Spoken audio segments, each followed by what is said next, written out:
하나님의 말씀 레위기 25장 13절입니다. 이 희년에는 너희가 각기 자기의 소유지로 돌아갈지라.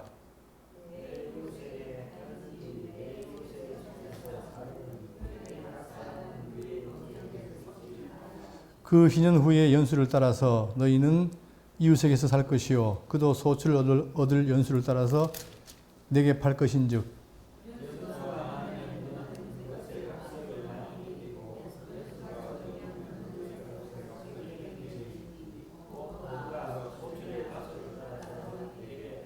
다 같이요. 너희 각 사람은 자기 이웃을 속이지 말고 내 하나님을 경외하라. 나는 너희 하나님 여호와니라. 아멘. 예, 레위기 25장은 이제 마지막 단계죠. 여기서 이제 마지막 규례가 나오는데 지난 시간에 안식일과 희년의 규례를 배웠습니다. 다시 말하면 가나안 땅에 들어가거든 제 7년 되면 안식년을 갖게 되고 그다음 그것이 7번 되면은 49년 이후에 50년째는 희년이다. 그 규례를 설명했죠. 그리고 오늘은 13절부터 55절까지가 깁니다. 이 내용은 바로 희년에 땅과 종에 대한 해방을 말하고 있습니다. 자, 이게 얘기를 왜 할까? 우리 이걸 통해서 하나님의 뜻이 무엇인가를 살펴야 됩니다. 지금 우리는 구약을 보고 있지만 이것이 바로 장차 우리가 가게 될 영원한 천국에 대한 하나의 모형이 되죠. 이걸 읽어내야 됩니다. 그래서 지금 이 부분을 우리가 살필 텐데 이걸 통해서 하나님의 그 뜻을 확인하는 시간 되길 바라겠습니다. 본문을 보시면 자, 두 파트입니다. 오늘 두 파트인데 23절부터 34절까지 뭐냐? 토지에 관한 얘기가 나오고 그 다음에 35절부터 55절까지는 동족에 대한 가난한 동족에 대한 규례가 나옵니다. 이 두 가지가 의미한 바를 정리할 텐데 자, 본문 보시면 토지를 영구히 팔지 말 것은 토지는 다 내 것임이니라. 자, 어떤 말이 나오냐면 토지, 땅이 있잖아요. 가나안에 들어가거든 땅이 있으면 그 땅을 다 팔지 말라는 거예요. 왜냐하면 토지는 다 내 것임이니라. 이거죠. 지금 우리가 살핀 내용은 우리가 지금 살핀 것은 바로 성결 규례입니다. 하나님의 백성으로서 성결을 지켜서 유지하기 위한 규례인데 그걸 위해서 안식년 규례, 희년 규례 또 지금 우리는 땅과 그 다음에 종에 대한 규례를 말하고 있습니다. 자, 그래서 결국은 뭐냐? 그걸 통해서 우리가 왜 이렇게 살아야 되는가? 그거를 알게 되고 그럼으로 인해서 하나님의 백성이구나. 그러니까 따라서 내가 거룩한 백성으로 살아야 된다는 것을 말하고 있으면서 그 근거는 바로 뭐냐면 하나님 거룩하니까 너도 거룩하라. 이것이죠. 그리고 우리가 지금 오늘 찬송가 불렀지만 신자 되기 원한다. 그건 바로 뭐냐면 하나님 원하시는 백성이 되기 원한다. 그 말 같습니다. 자, 그러면서 토지에 대한 얘기를 했는데 자, 토지는 다 내 것이다. 왜냐하면은 창세기 1장 1절에 태초에 하나님이 천지를 창조하시니라. 결국은 이 모든 천지, 하늘과 땅을 누가 지었습니까? 하나님이 창조했죠. 따라서 그분이 뭡니까? 이 땅과 하늘의 주인이라는 거예요. 또 여기 보시면 신명기 10장 14절에 하늘과 모든 하늘의 하늘과 땅과 그 위의 모든 만물은 본래 내 하나님 여호와께 속한 것이로되. 그러니까 지금 세상 사람들은 자기들이 이 땅을 차지하면 내 것이라고 하지만 그러나 성경은 말하기를 이 모든 땅과 하늘의 주인이 누구다? 하나님이시라는 거예요. 그러니까 그 근거 하에서 내가 지금 너희들을 다스리는 너희의 왕이니까 내 말을 들어라. 그런데 토지를 왜 팔지 말느냐? 그 이유는 바로 뭐냐면 토지는 다 내 것이다. 따라서 내가 주는 대로 가져라 이거예요. 이 토지의 주권이 누가 있다는 거예요? 하나님이 있다는 거죠. 그렇지만 보세요. 지금도 왜 저기에 이스라엘의 팔레스타인과 이스라엘이 토지 분쟁을 합니까? 서로 내 거라는 거예요. 내가 먼저 살았다. 내 것이다. 하지만 성경은 뭐예요? 내 거라는 거예요. 네 것도 아니고 네 것도 아니다. 내 것이라는 거죠. 그러니 이 토지를 잘 분배하라는 거예요. 자, 그 이유는 바로 뭐냐면 여러분 우리가 창세기에 1장 28절 뭐가 나옵니까? 1장 28절 뭐죠? 하나님 아담에게 복주어 가라사대 뭘 줬습니까? 생육번성, 정복, 통치. 그러니까 이것이 결국은 아담이 받은 복의 내용이란 말입니다. 그러니까 자손도 복을 받았고 땅도 복을 받았고 통치도 복을 받았는데 문제는 뭐냐면 우리가 하나님의 백성으로서 하나님을 잘 따라서 그분이 원하시는 자손을 갖게 되고 또 땅을 차지해서 통치를 받으면 그것이 이상적인데 문제는 이 모든 복이 뭐로 깨진 겁니까? 아담이 타락함으로 깨져버린 거예요. 자손도 뭐가 됩니까? 복스러운 자가 아니고 저주가 가운데 있고 땅도 저주가 있어요. 그리고 정작 섬겨야 될 하나님의 종이 아니고 누구의 종이 된 겁니까? 사단의 종이 된 거죠. 이게 바로 인류의 비극 아닙니까? 자, 그런 가운데 하나님이 이제 이걸 회복하기 위해서 이스라엘 백성들을 불러서 자, 자손이 지금 애굽에 가서 400년 종노를 하면서 이제 가나안으로 가게 되는데 이 사건을 통해서 이 모형적인 사건을 통해서 자, 자손도 죄인에서 이제 백성으로 땅도 애굽 땅에서 가나안 땅으로 변화를 시키는 거예요. 다시 말하면 복을 이제 모형적으로 회복하는 걸 보여주는 겁니다. 이게 지금 구약 성경이 그렇죠? 이게 모형이라는 거예요. 그러니까 이 가나안 땅 들어간다는 것이 자손도 완전히 회복되는 게 아니라 땅도 회복되는 게 아니라 과정상에서 회복에 대한 모형을 보여줍니다. 그러면 이것은 어떻게 됩니까? 나중에 뭘로 가요? 신약에 와서 영원한 천국으로 이어지겠죠. 이게 누가 이루어진 겁니까? 예수 그리스도예요. 그러니까 오늘 우리는 이 지금 백성과 땅에 대한 회복을 통해서 즉 이렇게 여기 가서 지켜야 될 규례를 통해서 이것이 바로 장차 우리에게 주어질 영원한 천국에 대한 모형이라는 사실을 정리하겠습니다. 그래야만이 이게 복음을 다가오겠죠. 자, 그러면서 내 것이니까 하지 마라. 그러면서 너희는 거류민이요 동거하는 자로서 나와 함께 있느니라. 그러니까 너희들이 주인이 아니고 내가 주인이니까 내가 하는 대로 하는 거예요. 그리고 너희들은 뭐냐? 나와 거류민이다. 그리고 동거하는 자다. 나 함께 하니까 항상 누구를 의식하라는 거예요. 나를 의식하라는 거죠. 내 말을 들으라는 거예요. 그러니까 지금 우리 성도가 할 일이 뭐냐? 딴 거 없어요. 열심히 내는 것도 중요하지만 가장 중요한 건 뭐예요? 그분이 뭘 말씀하시는가를 들어야 돼요. 일단 들어야 내가 판단이 서고 그 판단에 따라서 살아가는 거 아니겠습니까? 자, 그러면서 24절 너희 기업에 온 땅에서 그 토지 무르기를 허락할지니. 자, 여기서 뭐가 나냐면 무른다는 말이다. 무르기를 허락할지니 이를 합니다. 자, 이것은 뭐냐? 무른다는 말은 다른 말로 하면 값을 지불한다, 구속한다, 회복한다는 뜻이에요. 그러니까 혹시나 이 땅이 내가 분배했는데 이게 바뀌었다, 질서가 바뀌었다. 그러면 반드시 그걸 갚아주라는 거죠. 이게 특징인 거예요. 여러분, 지금 우리나라에 돈 벌려면 제일 쉬운 게 뭡니까? 땅, 아파트 아닙니까? 그죠? 이게 땅이라는 게 뭐냐? 그러니까 일단은 지금 세상에 뭐냐? 땅을 많이 갖고 있는 사람이 부자인 거예요. 그죠? 그 좋은 땅에 또 땅을 갖고 있고 아파트 갖고 이런 부자 되는 거 아닙니까? 그런데 그것은 이게 세상에 이제 타락한 세상의 모습이고 성경은 뭡니까? 그러지 말라는 거예요. 왜? 모든 토지가 내 것이니까.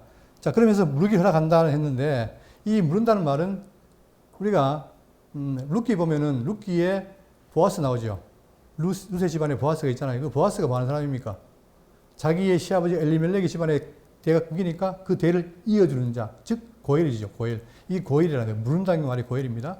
자, 그러니까 고엘을 제도를 둬서 이것이 이제 이방과 다른 점인데 하나님께서는 이 고엘 제도를 둔 거예요. 그럼 그걸 뭘 하느냐? 예를 들면 근족이 토지를 팔았어요. 그 원래 자기 땅인데 팔아버리니까 또 땅이 없잖아요. 그럴 때 어떻게 된다?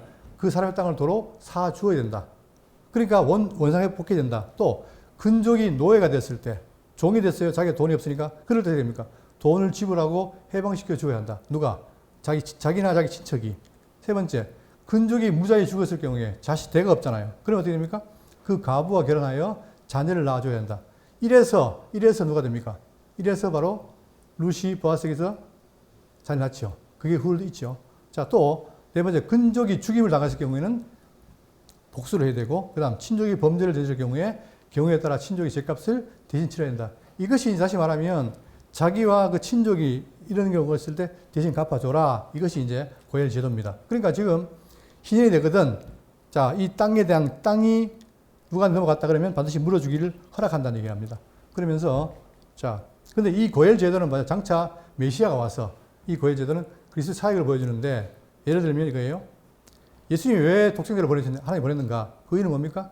우리의 죄를 대신 갚아주기 위해서 온 거 아니에요. 그죠? 이게 고엘 제도인 거예요. 또 에베소 5장 2절에 그리스도께서 너희를 사랑하신 것 같이 너희도 사랑 가운데 생활하라. 그는 우리를 위하여 자신을 버리사. 자신을 버렸단 말은 죗값으로 갚았다는 거 아닙니까? 이게 물러준다는 거예요. 이게 고엘 제도입니다. 이 고엘 제도 중요한 거죠. 자, 지금 너희들이 땅을 분배했는데 이 땅이 이렇게 막 섞여 있을 때 그걸 물어줘라. 그 말을 하고 있는 거예요. 자, 그러면서 예를 듭니다. 25절. 만일 내 형제가 가난하여 그의 기업 중에서 얼마를 팔았으면 그에게 가까운 기업 물을 자가 와서 그 형제의 판 것을 물을 것이요. 자, 이제 자기가 팔아버리니까 자기가 없잖아요. 그것도 가난해서 팔았을 경우에 누가 물어줘라. 그 다음에 26절. 만일 그것을 물을 사람이 없고 자기가 부유하게 되어 물을 힘이 있으면, 자, 이제 물을 사람이 친 적이 없고 자기가 부유하게 되면은 자기가 물을 하는 거예요. 그 다음에 그 판례를 계수하여 그 남은 값을 산자에게 주고 자기의 소유지로 되돌릴 것이니라. 그럴 때에, 우리가 지난번에 얘기했잖아요. 여러분, 우리는 땅을 팔 때 이 땅이 위치가 어디냐? 다시 말하면 지하철역이 그 옆이냐? 아니면 저 오지냐? 따라 값이 어떻게 됩니까? 달라지죠. 그러니까 우리는 쉽게 말하면 우리의 지정학적 위치의 가치에 따라서 땅값이 오르고 떨어지고 하잖아요. 그런데 히브리인들은 그렇지 않습니다. 어떻게 되느냐? 그들은 살 때 가나안 땅 가가지고, 자, 시작부터 50년. 이게 희년이에요. 자, 이제 희년이 끝나고 다시 돌아가지고 1년부터 해가지고 50년까지 가는데, 이때에 이 토지의 값은 어떻게 되느냐? 토지의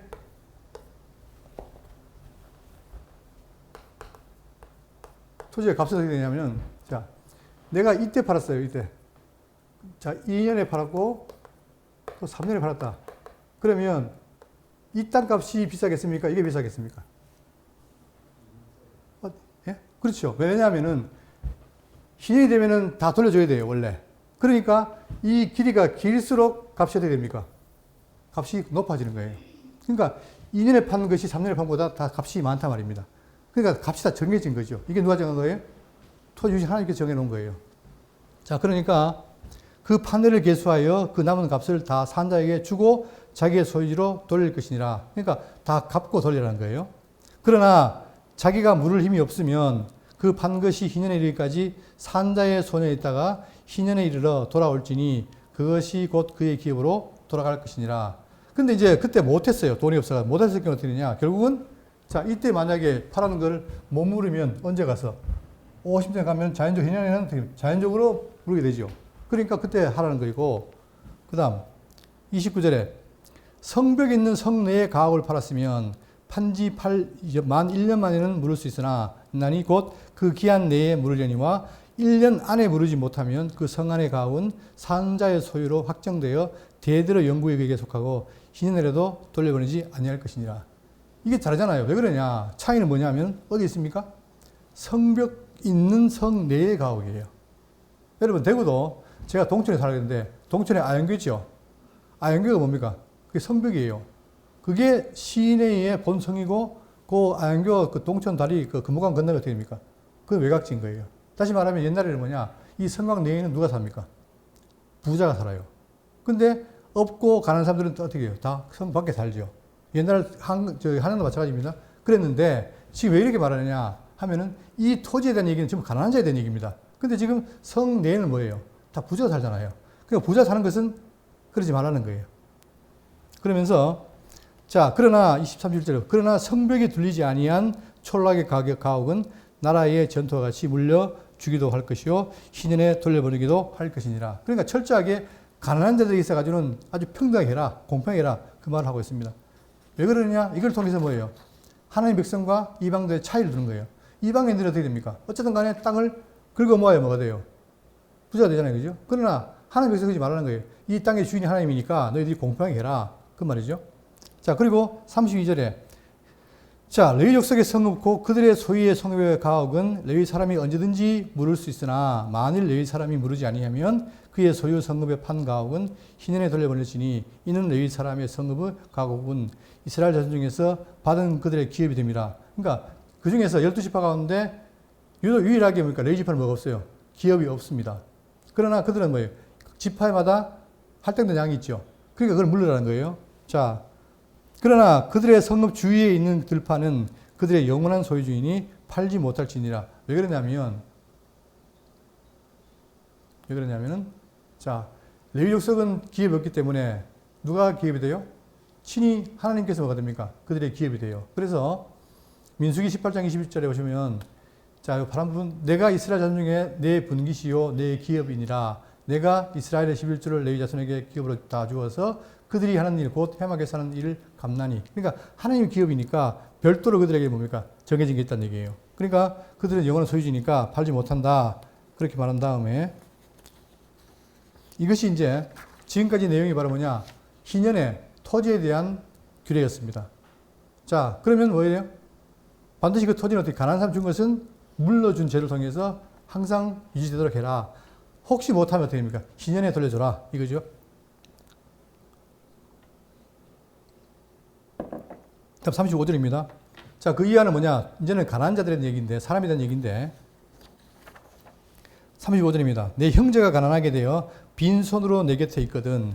너는 그를 도와 교류민이나 동거인처럼 너와 함께 생활하게 하되. 자, 그러니까 이제 이게 바로 뭐냐? 이 그 백성 간의 관계인데, 형제가 처음엔 안 그랬어요. 기업 있고 잘 살았는데, 살다가 가난하게 된 겁니다. 빈손으로 내 곁에 있거든. 우리가 그렇죠. 사람이 살 때 옆에 부자가 있으면 갖다 달라붙지만, 괜히 가난한 자가 있으면 자기한테 뭐가 뜯어먹을까봐 멀리 하잖아요. 근데 성경은 있잖아요. 성경은 뭐라냐면, 빈손으로 내 곁에 있거든. 너는 그를 도와서 거류민이나 동거인처럼 너와 함께 생활하게 하되, 너는 그에게 뭘 받지 말고, 이자를 받지 말고. 이게 중요한 겁니다. 여러분, 사실 돈을 불릴 때 어떻게 됩니까? 이자를 잘 불려야 되게 돼요. 돈 부자 되잖아요. 그죠? 그러니까 지금 사회에는 뭐가 많이 납니까? 고리대금. 그러니까 뭐 한 100만 원 빌려주고 한 50만 원 떼는 거.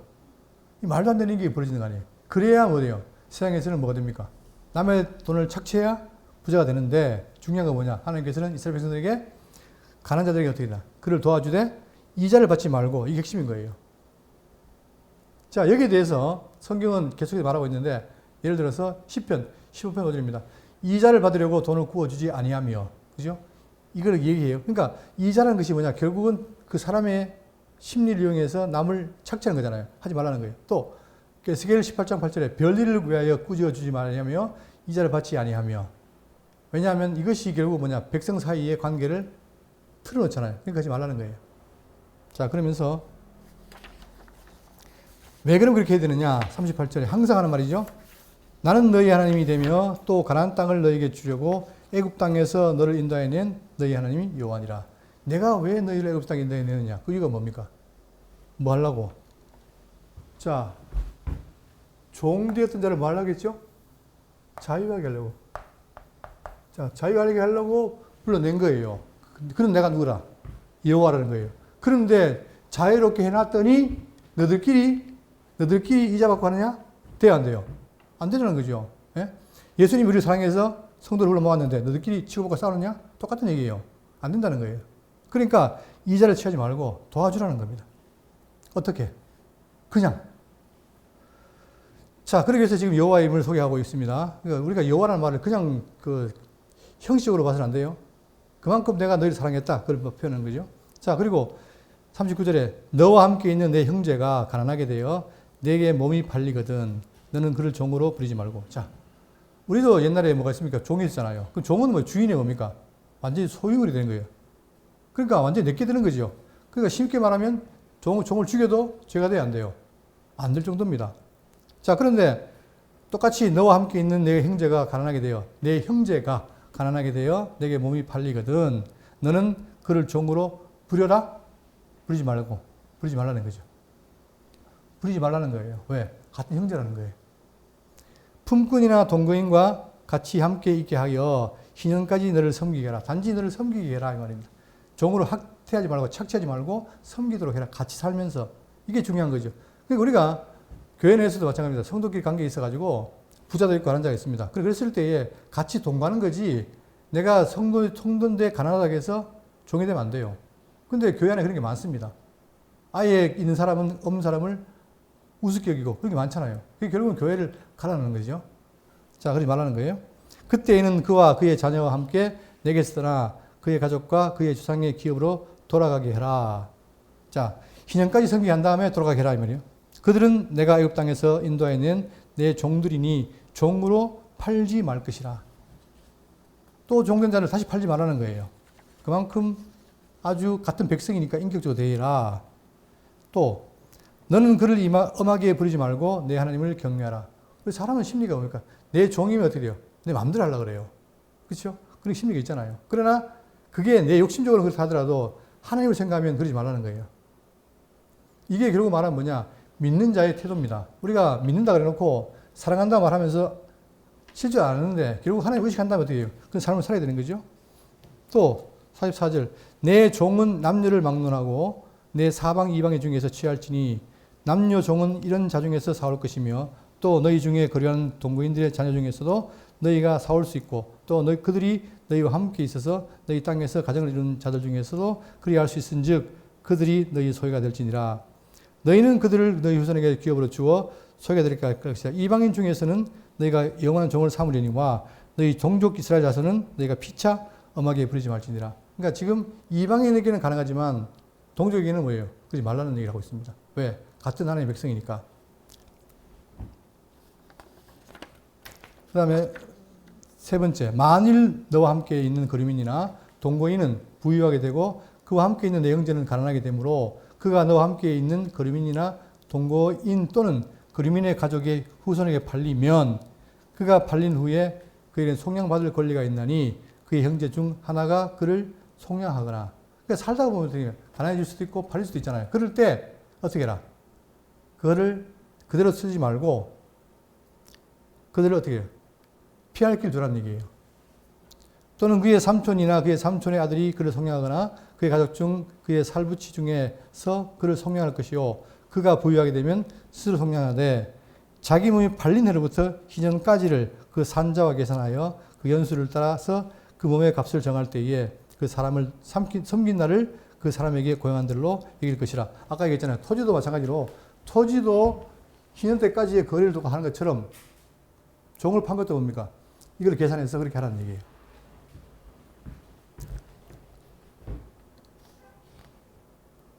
내용이 많아서 좀 많이 읽습니다. 51절. 만일 남은 해가 많으면 그 연수대로 팔린 값에서 속량하는 값을 그 사람에게 주고 도로 주고 만일 희년까지 남은 해가 적으면 그 사람과 계산하여 그 연수대로 속량하는 그 값을 그에게 도로 줄지며. 그러니까 속량해 주는 게 목적인데 자, 길면 많이 주고 짧으면 적게 줘라. 자, 주인은 그를 매년의 삭군에 같이 여기고 내 목전에서 엄하게 부르지 말지니라. 자, 그러니까 매년 자, 돈 주고 사는 거 삭군처럼 하되 엄하게 부르지 말라. 항상 이걸 전제하고 있습니다. 그러니까 종이 되더라도 형제라고 생각하고 일단은 그걸 하라는 거죠. 그러나 이방인들 어떻게 됩니까? 자기 종이 되면 제가 로마라는 다큐멘터리 본 적이 있는데 여러분 로마라는 이 당시에 종들은요 진짜 아무것도 아니에요. 그러니까 주인의 말 그대로 종이에요. 주인 마음대로 해요. 죽이기도 하고 뭐 고난도 시키고 그게 일반적인 종에 대한 개념인데 성경은 뭐냐? 그렇게 하지 말라는 거예요. 자, 그러면서 이스라엘 자손은 나의 종들이 됨이라.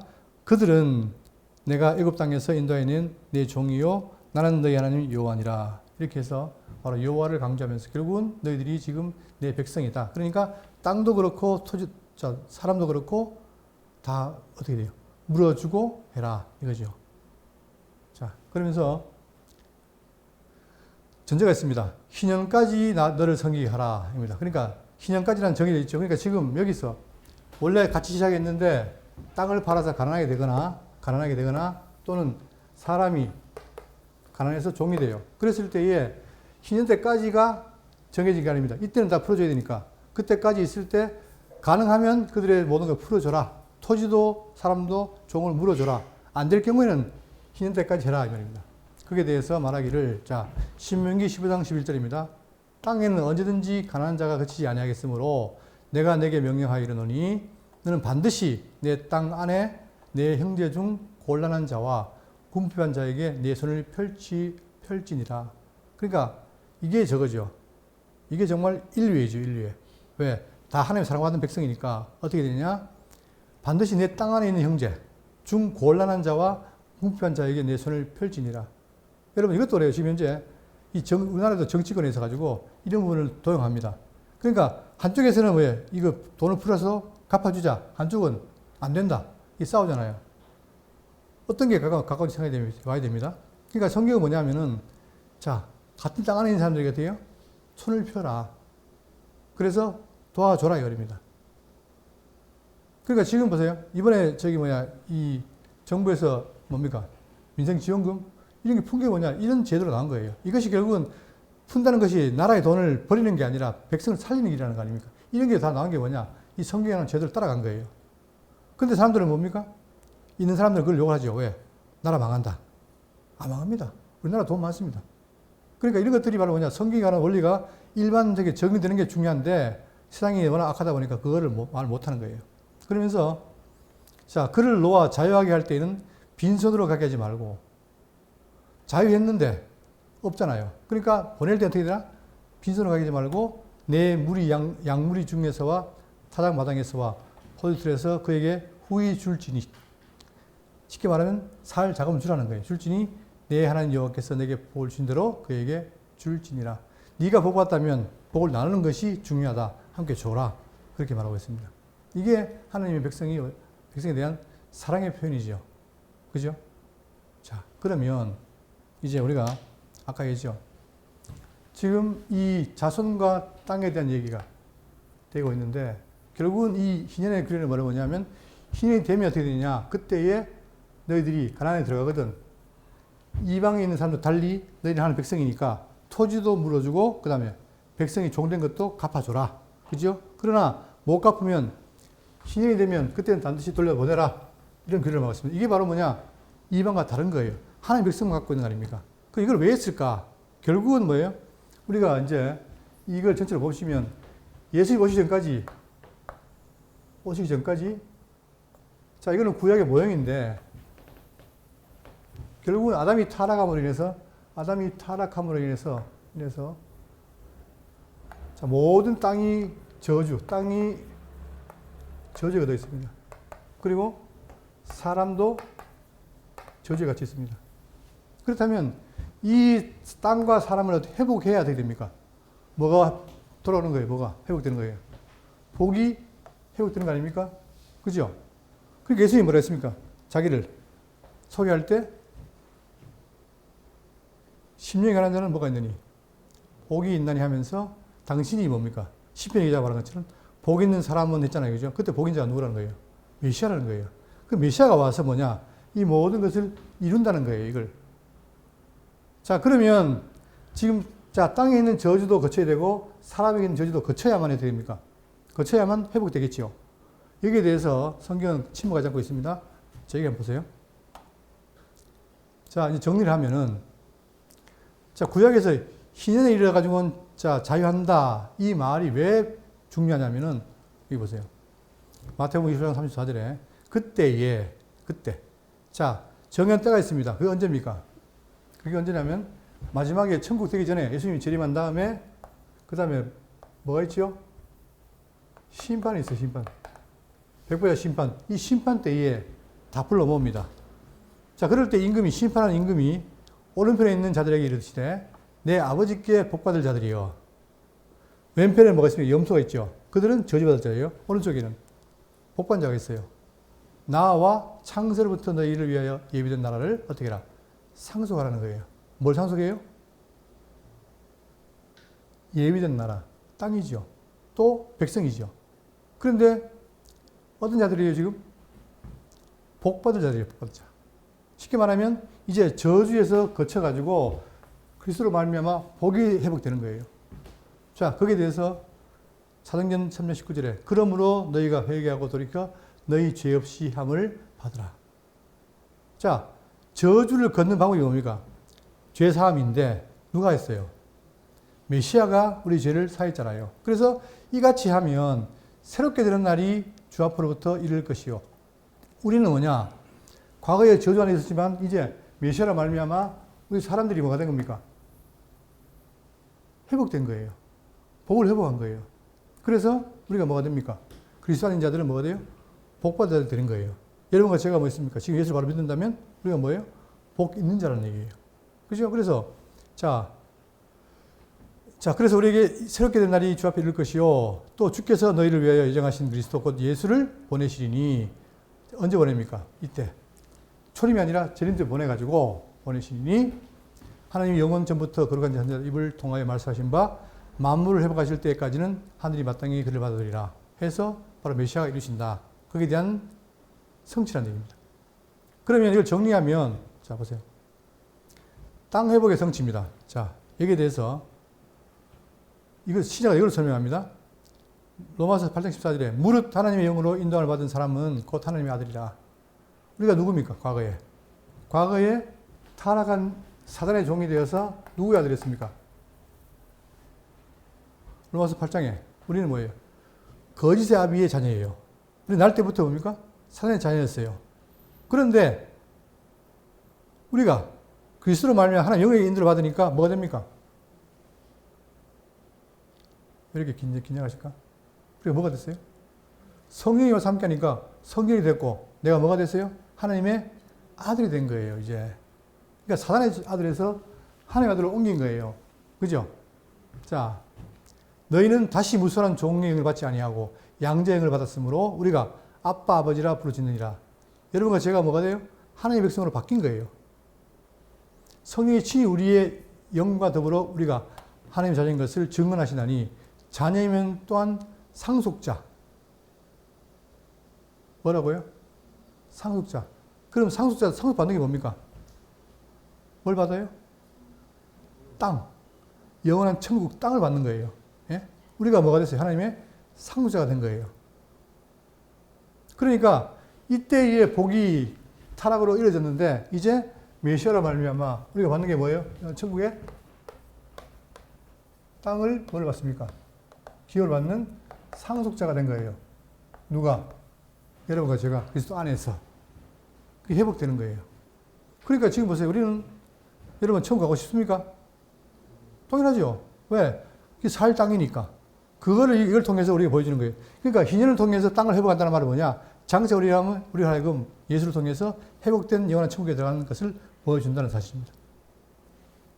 자, 또 그 그리스도와 함께한 상속자니 우리가 그와 함께 영광을 받기 위하여 뭐도 받는다? 고난도 함께 받아야 할 것이니라. 그러니까 우리가 일단 땅을 받게 된다는 사실을 보여줍니다. 왜 받습니까? 하나님의 아들이니까 땅을 받아요. 그게 이제 이 희년의 땅에 대한 회복이 완성되는 거예요. 그러니까 지금 우리는 좀 짧으면 복잡한데 구약의 내용을 들어서 규례를 들어서 신약의 완성까지 다 보고 있는 거죠, 현재. 그죠? 그러니까 모형을 통해서 실제까지 다 말하는 거예요. 그러니까 땅이 회복됐다. 그 다음. 그러면 여러분과 제가, 자, 이제 우리가 인간의 회복인데, 아까 물은다 했죠. 물은다.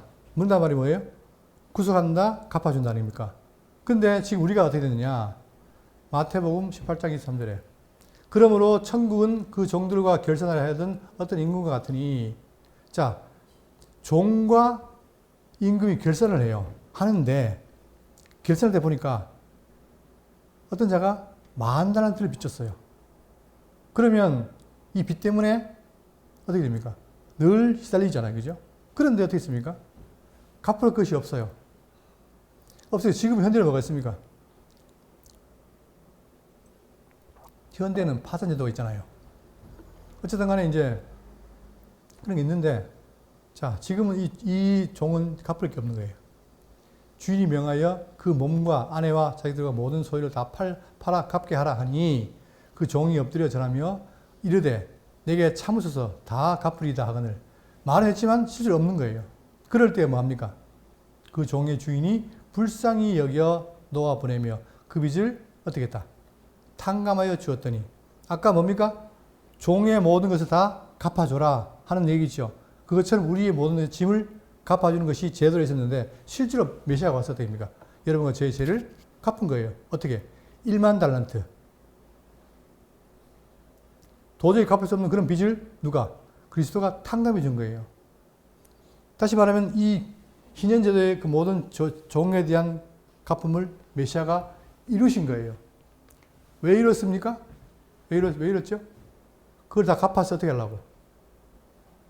요한복음 8장 34절에 예수께서 대답하시되 진실로 진실로 너희에게 이르노니 죄를 범하는 자마다 죄의 종이라. 종은 영원히 집에 거하지 못하되. 죄인은 못 거예요. 아버지 집에 거할 수 없어요. 종이 집, 주인의 집에. 그런데 다 갚아버리니까, 자, 갚고 우리가 뭐가 됐습니까? 종에서 아들이 됐죠. 그러니까 아들은 영원히 거하나니, 여러분과 제가 종으로서 모든 걸 다 갚아버리니까 아들이 된 거예요. 아들은 영원히 거하나니 그러므로 아들이 너희를 자유롭게 하면 너희가 참으로 자유로우리라. 이게 바로 약속이 이루어진 겁니다. 그래서 어디 갑니까? 영원한 천국에 가서 하나님의 자손으로서 자손으로서 아들로서 이 땅을 상속해서 하나님과 즉 보세요. 이때 하나님이 통치자예요. 그러니까 보세요. 아담에게 복을 줬던 것, 자손 땅 통치가 타락으로 말미암아 어그러졌는데 결국은 메시아로 말미암아 어떻게 됩니까? 땅 회복, 자손 회복, 그리고 통치자. 이렇게 해서 함께 어떻게 된다? 천국에서 영원히 거한다. 이게 우리에게 있는 복입니다.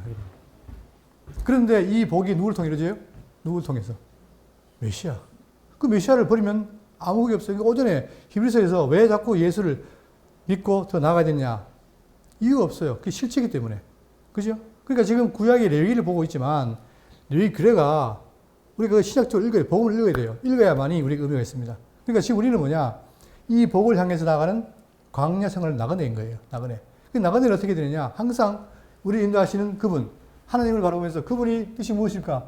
이걸 늘 생각하면서 광야 생활할 때 그걸 머릿속에 갖고 있어야 돼요. 갖고 있으면서 그걸 통해서 그 뜻을 분별해야 돼요. 그러니까 제가 오전에 강구할 때, 강구의 내용 중에서 지금 현재 필사와 통도 유효한다. 그게 하는 말이 아닙니다. 우리가 뜻을 어떻게 분별합니까? 딴 거 없어요. 뜻을 분별하려면 하나님이 뭘 말씀하신 걸 알아야 돼요. 그런데 지금까지 우리는 말씀도 있으면서도 그냥 말씀은 폼이다. 이거는 이거고. 그러니까 듣기는 많이 했는데 보기를 못해요. 근데 여러분 보세요. 들을 때는 아는 것 같아요. 근데 보면 모르겠죠. 다 고백이잖아요. 왜 그렇습니까? 그만큼 우리가 말씀에 대해서도 아주 피상적으로 곁눈질했던 거예요. 그러니까 아까 누가 그러더라고. 필사하면 어떻습니까? 내용이 머릿속에 딱 박혀요. 제가 솔직히 지금 좀 후회스러운 거 뭐냐. 박 목사님이 외우지 마라, 암기하지 말라 했는데 암기해야 돼요. 해야 그것이 우리 생각이 그게 나오는데 그때 다 안 해버리니까 암기도 안 하고 안 보니까 보지도 않으니까 어떻게 돼요? 말씀이 뭔지 잘 몰라요. 그러나 우리가 지금 그걸 다시 해야 돼요. 해서 그분이 우리를 하는 뜻이 무엇인가? 지금도 우리는 뭘 말씀하시는가 자꾸 보고 익혀야 내 생각이 어떻게 됩니까? 과거에 이렇게 향했다가 옮기지요. 그죠?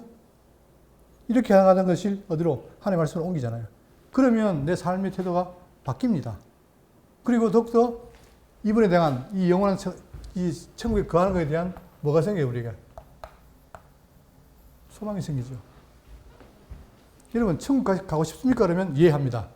그 소망하십니까? 그러면 답을 못 해요. 왜? 소망하는 거고 가는 거하고 다르거든. 근데 가려면 어떻게 돼요? 소망해야 되죠. 소망하려면 천국에 구체적으로 알아야 되죠.